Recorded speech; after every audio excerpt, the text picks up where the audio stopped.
ഈശോ മിശിഹായ്ക്ക് സ്തുതിയായിരിക്കട്ടെ. എൻ്റെ അമ്മേ, എൻ്റെ ആശ്രയമേ. നമ്മൾ നിരന്തരം ഉരുവിടുന്ന ലളിതവും സുന്ദരവുമായ ഒരു പ്രാർത്ഥനയാണല്ലോ ഇത്. നമ്മുടെ മാതാപിതാക്കളിൽ നിന്ന് നമ്മൾ സ്വായത്തമാക്കിയിട്ടുള്ള പ്രാർത്ഥന. ഈശോ മിശിഹ തൻ്റെ കുരിശുമരണത്തിൻ്റെ അവസാന നിമിഷങ്ങളിൽ കുരിശിൻ്റെ വിരിമാറിൽ കിടന്നുകൊണ്ട് നമുക്ക് നൽകിയിട്ടുള്ള ഏറ്റവും മഹത്തരമായ സമ്മാനങ്ങളിൽ ഒന്നാണ് പരിശുദ്ധ അമ്മ.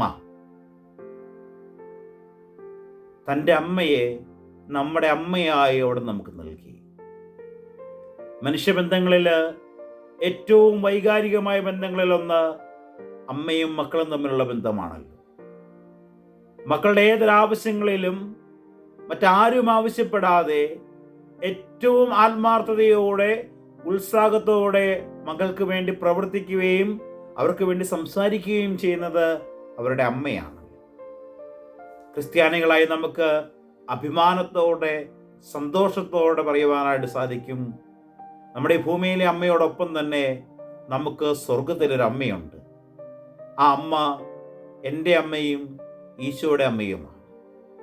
പ്രിയപ്പെട്ടവരെ, നമ്മളെയും ഈശോയും തമ്മിൽ അടുപ്പിക്കുന്ന ഏറ്റവും സുന്ദരമായ വ്യക്തിത്വമാണ് പരിശുദ്ധ അമ്മ. ആ അമ്മയുടെ ജനന തിരുനാള് തിരുസഭ എന്ന് ആഘോഷിക്കുമ്പോൾ അഭിമാനത്തോടെ സന്തോഷത്തോടെ കൃതജ്ഞത നിറഞ്ഞ മനസ്സോടെ നമുക്ക് ദൈവത്തിന് സ്തുതി പറയാം. ഒപ്പം പരിശുദ്ധ അമ്മയുടെ ജീവിത മാതൃക ഉൾക്കൊണ്ട് അമ്മയെ പോലെ ഈ ഭൂമിയിൽ ജീവിച്ച് ഒരു നാൾ സ്വർഗീയ ജെറുസലേമിൽ അമ്മയോടൊപ്പം ദൈവത്തെ പാടിപ്പുകഴ്ത്തുവാൻ ഞങ്ങളെ സഹായിക്കണമേ എന്ന് നമുക്ക് പ്രാർത്ഥിക്കാം. പരിശുദ്ധ അമ്മയുടെ തിരുനാൾ ആഘോഷിക്കുമ്പോൾ ആ അമ്മ എങ്ങനെയാണ് ഈ ഭൂമിയിലേക്ക് ഭൂജാതിയായതെന്ന് നമുക്കൊന്ന് ചിന്തിച്ച് നോക്കാം. തീർച്ചയായിട്ടും മനുഷ്യരക്ഷയുടെ ഏറ്റവും അടിസ്ഥാനപരമായ പദ്ധതിയായിരുന്നു ഈശോയുടെ തിരുപ്പിറവി. ആ തിരുപ്പിറവിക്ക് ഈശോയ്ക്ക് ഒരമ്മയെ ആവശ്യമായി. അതുകൊണ്ട് തന്നെ പിതാവായ ദൈവം ആദിയിലെ പരിശുദ്ധ അമ്മയെ ഒരുക്കിയിരുന്നു.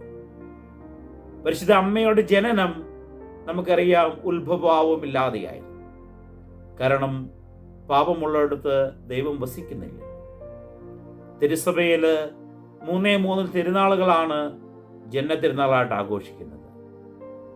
അത് നമ്മുടെ കർത്താവായ ഈശോ മിശിഹായുടെ പിറവി തിരുനാളിലും സ്നാപക യോഹന്നാന്റെ പിറവി തിരുനാളിലും പരിശുദ്ധ അമ്മയുടെ പിറവി തിരുനാളുമാണ്.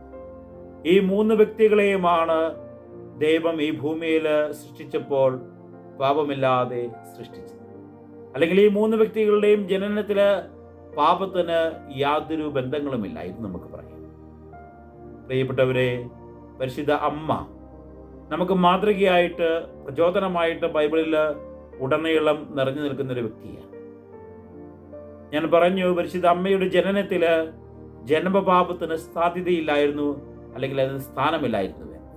പക്ഷെ നമ്മൾ ചിന്തിക്കേണ്ടത്, മനസ്സിലാക്കേണ്ട ഒരു കാര്യമുണ്ട്. അമ്മയുടെ ജനനം മാത്രമേ ദൈവം ജന്മപാപമില്ലാതെ നൽകിയിട്ടുള്ളൂ.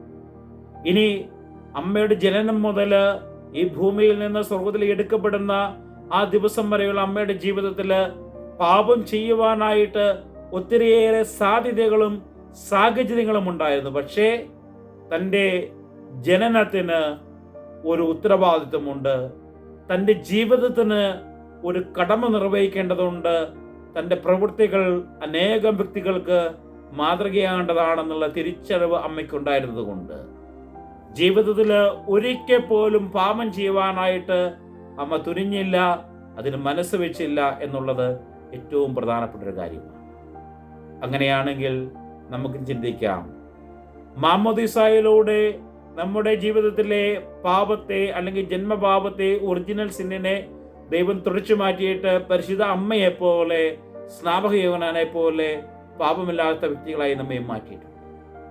ഇനി മുമ്പോട്ടുള്ള ജീവിതത്തിൽ എങ്ങനെ ജീവിക്കണമെന്നുള്ള ചോയ്സ് നമുക്കുണ്ട്.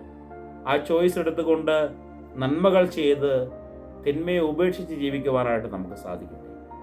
പരിശുദ്ധ അമ്മയുടെ ജീവിതം നമുക്ക് പ്രചോദനമേകുന്നത് അവൾ ദൈവത്തിൻ്റെ എല്ലാ പദ്ധതികളോടും സഹകരിച്ചുകൊണ്ട് ദൈവഹിതത്തിന് സമ്മതം മൂളിക്കൊണ്ട് ജീവിച്ചതോടൊപ്പം തന്നെ സഹോദരങ്ങളുടെ ആവശ്യങ്ങളിൽ അറിഞ്ഞ് അവരെ സഹായിച്ചു എന്നുള്ളതാണ്.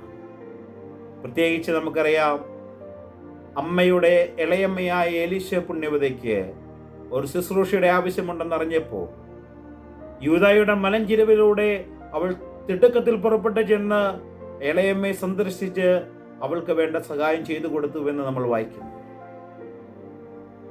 കാനായിലെ കല്യാണ വിരുന്നിൽ ആ വീട്ടുകാരുടെ ആവശ്യം അറിഞ്ഞ് അവരെ സഹായിച്ചവളാണ് പരിശുദ്ധ അമ്മ.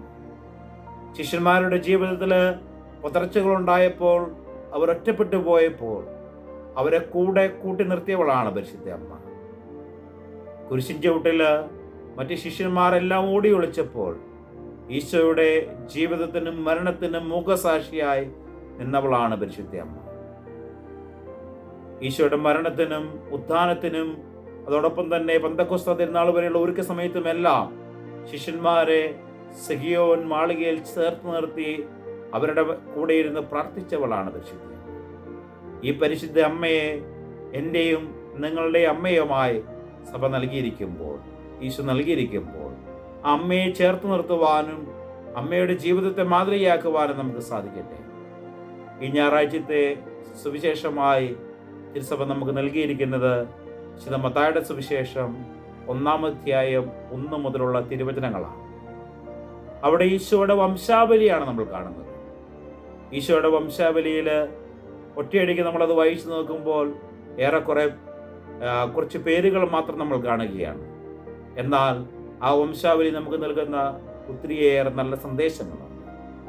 ഈശോ ജനിച്ചത് നമ്മുടെ ഇടയിൽ പൂർണ്ണനായ ഒരു ദൈവമായിട്ടും പൂർണ്ണനായ ഒരു മനുഷ്യനായിട്ടാണ്.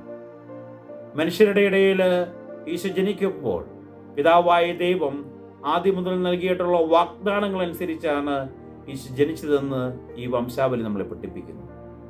അബ്രാഹാം മുതൽ ദാവീദ് വരെയും, ദാവീദ് മുതൽ മറിയത്തിൻ്റെ ഭർത്താവായ ജോസഫ് വരെയുമുള്ള വംശാവലികളിൽ നന്മ ചെയ്തവരുണ്ട്, തിന്മ ചെയ്തവരുണ്ട്, വാഗ്ദാനം നൽകപ്പെട്ടവരുണ്ട്, വാഗ്ദാനം പ്രതീക്ഷിക്കുന്ന ഒത്തിരിയേറെ വ്യക്തികളുണ്ട്.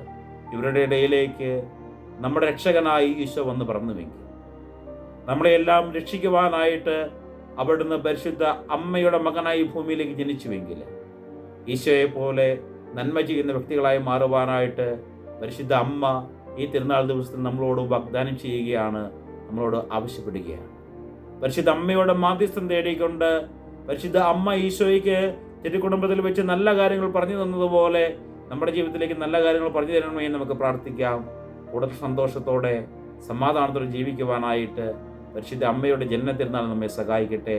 ഒരിക്കൽ കൂടി ആവർത്തിക്കുന്നു, നമ്മുടെ ജീവിതത്തിൽ പാപത്തെയും പാപസാഹചര്യങ്ങളെയും വെടിഞ്ഞുകൊണ്ട് പരിശുദ്ധ അമ്മയെപ്പോലെ പാപരഹിതയായി ദൈവഹിതത്തിന് യേസ് പറഞ്ഞുകൊണ്ട് സഹോദരങ്ങളുടെ നന്മകൾ ആഗ്രഹിച്ചുകൊണ്ട് മറ്റുള്ളവർക്ക് നന്മ ചെയ്തുകൊണ്ട് ജീവിക്കുവാനായിട്ട് ദൈവം നമ്മെ എല്ലാവരെയും സമർത്ഥമായി അനുഗ്രഹിക്കട്ടെ.